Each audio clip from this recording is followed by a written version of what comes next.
Hi friends, welcome to drama queen channel.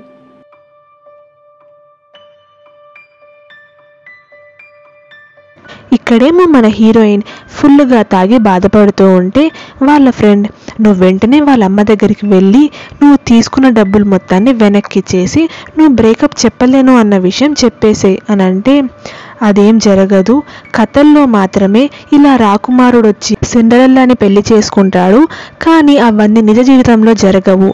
కాబట్టి నేను జువాన్తో ఖచ్చితంగా బ్రేకప్ చెప్పుకుంటాను, కావాలంటే చూడు అని వెంటనే ఫోన్ తీసుకొని జువాన్కి ఇలా నా వల్ల కాదు, బ్రేకప్ చెప్పుకుందాము అని పూర్తిగా మెసేజ్ టైప్ చేయకముందే పంపించకు అంటూ వాళ్ళ ఫ్రెండ్ ఫోన్ లాక్కుంటుంది. ఆ క్రమంలో ఆ మెసేజ్ గ్రూప్లో వెళ్ళిపోతుంది. 2 నెలల పాటు రోజు కొంచెం బాధ పెట్టేదానికంటే ఒకేసారి ఇప్పుడే చెప్పేసి తనని బాధ పెట్టేస్తే అయిపోతుంది కదా అని అనిపిస్తుంది అంటూ హీరోయిన్ అలానే పడిపోతుంది. నెక్స్ట్ డే మార్నింగ్ హీరోయిన్ లేచేటప్పటికి వాళ్ళ తమ్ముడు జిసక్ వంట చేసి పెట్టేసింటాడు. అలా తినే టైంలోనే నువ్వు మళ్ళీ నిన్న ఆ అబ్బాయితో పాటు వెళ్ళావా అంటూ తిడతాడు. ఎందుకంటే జిసక్కి జువాన్ అంటే అస్సలు ఇష్టం లేదు. అంత పూర్ అబ్బాయిని ఎలా ప్రేమించావు నువ్వు అంటూ అరుస్తుంటాడు. అందుకు మన హీరోయిన్ అపెర కుబేరుణ్ణి పట్టుకొని పూర్ ఫెల్లో అంటున్నాడు. ఏం చేద్దాం, బయటికి చెప్పలేను అని ఊరికేనే ఉంటుంది. అంతలో వాళ్ళ గ్రూప్లో వరుసగా మెసేజ్లు రావడంతో ఏమైంది అని గ్రూప్ ఓపెన్ చేస్తుంది. అందులో నిన్న రాత్రి తను ఫుల్గా తాగి ఆ మెసేజ్ పెట్టిందన్న విషయం అర్థమయ్యి చాలా షాక్ అవుతుంది. ఆఫీస్కి వెళ్ళాక అందరికీ ఇది వేరే మెసేజ్ అన్నట్లు ఎలా కవరప్ చేయాలి, అసలు హీరోకి ఏం చెప్పాలి అని ఆలోచిస్తూ ఉండంగానే లిఫ్ట్లో హీరో ఉంటాడు.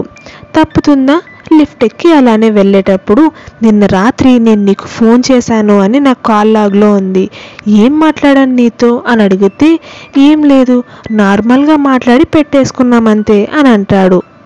అంతలో వాళ్ళ టీం మెంబర్స్ కూడా రావడంతో నిన్న రాత్రి అసలు మీరు ఎందుకు ఆ మెసేజ్ పెట్టారు అని అడిగితే ఎలా కవర్ చేయాలబ్బా అని టెన్షన్ పడుతూ ఉంటుంది హీరోయిన్. అప్పుడే కొరియాలో బ్రేక్ అన్న వర్డ్ దాదాపుగా హెయిర్కి సిమిలర్గా ఉంటుందన్నమాట. కాబట్టి మీరు ఎవరి జుట్టు గురించి బాగాలేదని కమెంట్ చేస్తున్నారు అని అన్న వెంటనే ఈ అమ్మాయి మన డిప్యూటీ గారి జుట్టే సరిగా ఉండదని కమెంట్ చేస్తున్నారు కదా అని అంటుంది. కాదు, జువాన్ జుట్టు సరిగానే ఉండదు, ఆ చింపిరి కటింగ్ ఏంటో నెక్స్ట్ టైం నీట్గా కటింగ్ చేయించుకో అని చెప్తుంటాడు. అందుకు హీరోయిన్ ఎవరి మీద తోయలేక నా హెయిర్ బాగాలేదని నేను మెసేజ్ చేశాను అని అంటే, అలా అయితే నాకు తెలిసిన ఒక సెలాన్ ఉంది, అక్కడికి వెళ్ళి హెయిర్ కట్ చేయించుకుందాం పదండి అంటూ సాయంత్రం ఈ అమ్మాయి మన హీరోయిన్ని సెలాన్కి తీసుకెళ్తుంది. అక్కడి నుండి వచ్చేసేటప్పుడు వాళ్ళ ఆఫీస్లో వాళ్ళు అడిగిన ఫైల్ని పంపించబోతూ ఉన్నప్పుడే నిన్న రాత్రి తను జువాన్తో మాట్లాడిన మాటలు కాల్ రికార్డింగ్ అయ్యాయన్న విషయం గమనించి ఆ రికార్డింగ్ని వింటుంది. అందులో ఇంకా నా వల్ల కాదు, మనం బ్రేకప్ చెప్పుకుందాము అని జువాన్తో చెప్పేసింటుంది. అది విన్న వెంటనే చాలా షాక్ అవుతుంది. కానీ జువాన్ ఎందుకు ఏమీ జరగనట్టే బిహేవ్ చేశాడు అని అనుకుంటుంది. అందుకే హీరోని కలిసి నిన్న రాత్రి నేను నీతో బ్రేకప్ చెప్పుకుందాము అని చెప్పిన తర్వాత కూడా నువ్వు నీకేం తెలీదు అన్నట్టే బిహేవ్ చేసావెందుకు అని అడుగుతుంది. నాకు దాన్ని విన్నట్టు బిహేవ్ చేయాలని అనిపించలేదు, అది నేను విన్నట్టే ఉంటాను అని అంటాడు. దాంతోపాటు నువ్వు మా అమ్మని ఏమైనా కలిసావా అని అడిగితే అసలు నువ్వేం మాట్లాడుతున్నావో నాకు అర్థం కావట్లేదు అంటూ హీరోయిన్ అబద్ధాలు చెప్తుంది. కానీ హీరో సాయంత్రం శివాన్ని కలిసినప్పుడు ఇలా అమ్మ యూన్సోని కలిసింది, మిమ్మల్ని బ్రేకప్ చెప్పుకోమని ఆ అమ్మాయికి చెప్పిందన్న విషయం మన హీరోకి చెప్పేస్తాడు. నాకు ఇలా తెలిసింది నువ్వు మా అమ్మని కలిసావని, నేను మా అమ్మని కన్విన్స్ చేస్తాను అంటే అవన్నీ అయ్యే పనులు కాదు, ఎలాగో మీ అన్న దగ్గర నుండి నీకు తెలిసిపోయింది కాబట్టి మనం ఇంకా బ్రేకప్ చెప్పుకుందాము, కానీ మనమిద్దరం కలిసి చాలా కాలం సంతోషంగా ఉందాము అని అనుకున్నాం కదా అని హీరో అన్న వెంటనే అది నువ్వు ఎవరు ఏంటి అన్న విషయం తెలియకముందు అనుకున్నమాట. ఇన్ని రోజులు మనం ఎంత సంతోషంగా ఉన్నా మన స్థాయి వేరు, మిడిల్ క్లాస్ ఫ్యామిలీ భరించే ఏ ఒక్క కష్టం కూడా తెలియకుండానే నువ్వు పెరిగావు, నీకు నాకు సెట్ అవ్వదు అని హీరో ఇక్కడేమో ఎంత నచ్చ చెప్పడానికి ట్రై చేస్తున్నా హీరోయిన్ వినకుండా నా డెసిషన్ ఇదే, నేను నీతో బ్రేకప్ చెప్పుకోవాలనుకుంటున్నాను అంటూ అక్కడి నుండి వచ్చేస్తుంటే మళ్ళీ హీరో పరిగెత్తుకుంటూ వచ్చి ఆపి ఇంకొకసారి మాట్లాడదాము అని అడుగుతాడు. నీకింకా శివాన్ అన్ని విషయాలు చెప్పినట్లేడు. నేను మీ అమ్మ దగ్గర డబ్బులు కూడా తీసుకుందాను నీతో బ్రేకప్ చెప్పడానికి. అంత చీప్ మెంటాలిటీ నాది. నాకు డబ్బంటే ఎంత ఇష్టమో తెలుసు కదా, అందుకే బ్రేకప్ చెప్తున్నాను అంటూ అక్కడి నుండి వచ్చేస్తుంది. అలా ఒకరినొకరు ఎంతగానో ప్రేమిస్తున్నా బ్రేకప్ చెప్పుకోవాల్సి వస్తుంది. దాంతో మన హీరో హీరోయిన్ ఇద్దరూ చాలా బాధపడుతూ ఉంటారు. హీరో జ్ఞాపకాలు ఒక్కటి కూడా తనకు కనపడకుండా ఉండడానికి వాళ్ళు కలిసి తీసుకున్న ఫోటోలు అవన్నీ లోపల పెట్టేస్తుంది. నెక్స్ట్ డే ఆఫీస్కి వచ్చాక హీరో 1 వీక్ లీవ్ తీసుకున్నాడన్న విషయం తెలుస్తుంది. ఆ 1 వీక్ హీరో ఆలోచనలు రాకుండా బాధపడకుండా ఉండడానికి పనిలో కావాలనే బిజీ అవుతుంది. ఇంకా 1 వీక్ అయిపోవడానికి వచ్చినప్పుడు వాళ్ళ ఫ్రెండ్ కాల్ చేసి ఇంకా రేపటితో జువాన్ మళ్ళీ వర్క్లోకి వస్తాడేమో కదా అని అంటే అవును అని మాట్లాడుతూ ఉండగానే మన హీరోయిన్ తట్టుకొని కింద పడబోతుంది. అలా ఇంతకుముందు కూడా హీరోయిన్ హీల్స్ వేసుకున్నప్పుడు తన కాలుకి దెబ్బ తగలడం వల్ల మన హీరోనే మళ్ళీ స్లిప్పర్స్ కొనుక్కొని వచ్చి అవి మన హీరోయిన్కి తొడిగించి ఆ దెబ్బకి ప్లాస్టర్ కూడా వేస్తాడు. అదే మన హీరోయిన్కి గుర్తొస్తుంది. అప్పుడే వీళ్ళు ఆఫీస్లోకి మసాజ్ చైర్స్, కెఫేలో బేకరీ ఐటమ్స్ అన్నీ వస్తాయి. కరెక్ట్గా అదే టైంకి మన హీరో చైర్మన్ చిన్న కొడుకులాగా ఎంట్రీ ఇస్తాడు. మన జువాన్ని చూసిన వెంటనే ఆఫీస్లో స్టాఫ్ మొత్తం ఆశ్చర్యపోతారు. గ్రూపుల్లో మెసేజ్ల మూత మోగిపోతుంది. ఏమైంది అని చూస్తే మన హీరో ఇప్పుడు ఆ కంపెనీకి డైరెక్టర్ లాగా అపాయింట్ అయి ఉంటాడు. ఏంటి వీళ్ళమ్మ అబ్రాడ్కి పంపిస్తాను అని చెప్పి ఇదే కంపెనీకి డైరెక్టర్ని చేసింది అని మన హీరోయిన్ షాక్ అవుతుంది. అదే షాక్లో ఉండంగానే ఎదురుగా హీరో రావడం గమనించి ఆ కంగారులో తట్టుకొని కింద పడబోతూ ఉంటే మన హీరో వెళ్ళి పట్టుకుంటాడు.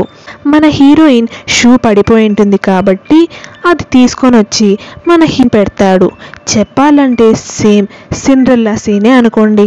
అందుకు థ్యాంక్ యూ చెప్పి హీరోయిన్ అక్కడి నుండి వచ్చేస్తుంటే అడ్డుగా వెళ్ళి బ్రేకప్ చెప్పుకోవాలన్నది నీ ఇష్టం, సరే నేను కాదనను, కానీ నిన్ను వదలకుండా మళ్ళీ నిన్ను నా దగ్గరికి వెనక్కి తీసుకొని వచ్చే ప్రయత్నం నా ఇష్టం అని అంటాడు. అలా పాస్ట్లో మన హీరోయిన్కి దెబ్బ తగిలినప్పుడు అలా హెల్ప్ చేసిన తర్వాత వీళ్ళిద్దరూ నడుచుకుంటూ వచ్చేటప్పుడు నా కోసం ఇంత హెల్ప్ ఎందుకు చేశారు అని అడుగుతుంది హీరోయిన్. ఎందుకంటే మీరు అందంగా ఉంటారు కాబట్టి అని అంటాడు. దాంతో హీరోయిన్ షాక్ అవుతుంది. పైగా ఈరోజు ఇంకా అందంగా ఉన్నారు అంటూ తనకు హీరోయిన్ అంటే ఇష్టం ఉందన్న విషయం చెప్పేస్తాడు.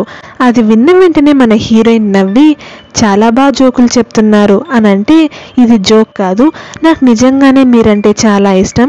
మొదట్లో మీరంటే ఇష్టం ఉండేది కాదు, మీరు నా చుట్టుపక్కల ఉన్నారంటే కూడా నాకు అన్కంఫర్టబుల్గా ఉండేది. ఎందుకంటే ప్రతి విషయంలోనూ నన్ను తప్పు చేశావు, అలా చేయకూడదు ఇలా చేయకూడదు అని తిట్టేవాళ్ళు. కానీ తర్వాతనే మీరు ఎంత మంచివారో మీకు ఎంత మంచి మనసుందో తెలిసిన తర్వాత నేను మిమ్మల్ని ప్రేమిస్తున్నాను అన్న విషయం చెప్తాడు. ఇప్పుడు సీన్లో హీరో వాళ్ళు ఇంతకుముందు వర్క్ చేస్తున్న క్యాబిన్ దగ్గరికే వస్తాడు. అక్కడ హీరోని చూసిన వెంటనే వీళ్ళిద్దరికీ నోట మాట పడిపోతుంది. ఇంతకుముందు హీరోతో చాలా పనులు చేయించుకుని ఉంటారు కదా, అందుకు సారీ చెప్పి ఇప్పుడు మన జువాన్ని మంచి చేసుకుందామని ట్రై చేస్తూ ఉంటారు.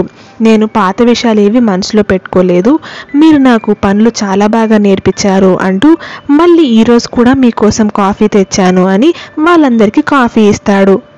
ఇంకా మిమ్మల్ని మీ క్యాబిన్ దగ్గరికి తీసుకెళ్లాలా అని వాళ్ళ డెప్యూటీ లీడర్ అంటే అక్కర్లేదు, నా క్యాబిన్ ఇక్కడే కట్టించుకున్నాను అని బ్లైండ్స్ ఓపెన్ చేస్తాడు. దాంతో ఆ గోడ అవతలనే అతని క్యాబిన్ ఉంటుంది. అది చూసిన వెంటనే డెప్యూటీ లీడర్ చాలా షాక్ అయిపోతాడు.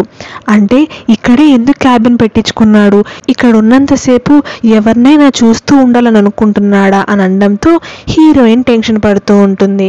వెంటనే ఆ అమ్మాయి ఇన్ని రోజులు చాలా సతాయించావు కదా, అందుకే నిన్ను తన ముందే పెట్టుకొని సతాయించాలని అనుకుంటున్నాడేమో అని డెప్యూటీ లీడర్ని చూపించడంతో అతనికి టెన్షన్ ఇంకా రైజ్ అవుతుంది. దాంతో నేను ఇప్పుడే మాట్లాడేసి వస్తాను అని హీరోయిన్ లోపలికి వెళ్తుంది. వాళ్ళేమో ఇంతవరకు చాలా కష్టపడి వాళ్ళ కలీగ్స్ అందరితో కంపేర్ చేస్తే చాలా ఫాస్ట్గా ప్రమోషన్ తెచ్చుకునింది మన హీరోయినే.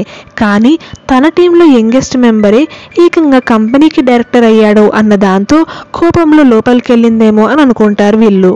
అలా లోపలికి వెళ్ళిన హీరోయిన్, అసలు నువ్వు ఇక్కడ ఏం చేస్తున్నావు, నిన్ను మీ మమ్మీ అబ్రాడ్కి పంపించేస్తాను అని చెప్పారే, మళ్ళీ నువ్వు డైరెక్టర్ లాగా ఇదే కంపెనీకి ఎందుకు తిరిగి వచ్చావు అనంటే, అది మా అమ్మ ప్లాన్, కానీ ఒకేసారి నేను అక్కడికి వెళ్ళిపోతే మాత్రం ఈ ఫీలింగ్స్ అన్నిటిని తట్టుకోలేక తాగి అక్కడున్న మా కంపెనీని కూడా మొత్తం లాస్లోకి తీసుకొస్తాను అని కన్విన్స్ చేశాను. దాంతోపాటు 2 years లోపల మన కంపెనీని టాప్ పొజిషన్లోకి తీసుకొస్తాను అని చెప్పి నా పెళ్ళిని ఒక బిజినెస్ కాంట్రాక్ట్ లాగా వాడుకుందాం అనుకున్న మా అమ్మకి అదేం అవసరం లేకుండా నా సొంతంగానే కంపెనీని ఒక మంచి పొజిషన్కి తీసుకొని రాగలను అని చూపించాలనుకుంటున్నాను అన్న విషయం చెప్తాడు. పైగా నా ఆఫీస్ ఇక్కడే ఉంటే నీ పక్కనే ఉన్నట్లు ఉంటుంది, నీకు డబ్బంటే ఇష్టం కాబట్టి నా అంత కోటీశ్వరుడు నీకు దొరకడు, ఆలోచించుకో అని అన్న వెంటనే, నేను మీ అమ్మకి మనం బ్రేకప్ చెప్పుకుంటాము అని మాటిచ్చాను అని అంటుంది. అవును, మాట ప్రకారం నువ్వు నాకు బ్రేకప్ చెప్పేశావు కదా, మళ్ళీ నన్ను ప్రేమించవు అని మాట అయితే ఇవ్వలేదు, కాబట్టి నువ్వు మళ్ళీ నన్ను ప్రేమించవచ్చు అని అంటాడు. అయినా నేను గమనిస్తున్నాను, ఇందాకటి నుండి నాతో ఇన్ఫార్మల్గా మాట్లాడుతున్నావెందుకు, నేను నీకంటే పెద్దదాన్ని కదా అని అంటుంది. ఇప్పటి నుండి నీకు నాలో ఒక కొత్త సైడ్ని చూపిద్దామని అనుకుంటున్నాను, అందుకే అలా మాట్లాడుతున్నాను, అయ్యో నా పిచ్చి యోన్సో అంటూ దగ్గరికి తీసుకొని బుగ్గల్ని ఇలా అంటూ ఉండంగానే టేబుల్ మీద కూర్చున్నాడు కాబట్టి తన కింద ఉన్న రిమోట్ ఓపెన్ అయ్యి ఆ బ్లైండ్స్ ఓపెన్ అవుతాయి. అవతల పక్కనున్న వీళ్ళిద్దరిని ఇలా చూసేసరికి షాక్ అయ్యి వెంటనే బ్లైండ్స్ని క్లోజ్ చేస్తాడు. Thanks for watching. మీకు మా వీడియో నచ్చినట్లయితే ప్లీజ్ మా ఛానల్ని సబ్స్క్రైబ్ చేయండి. Thank you.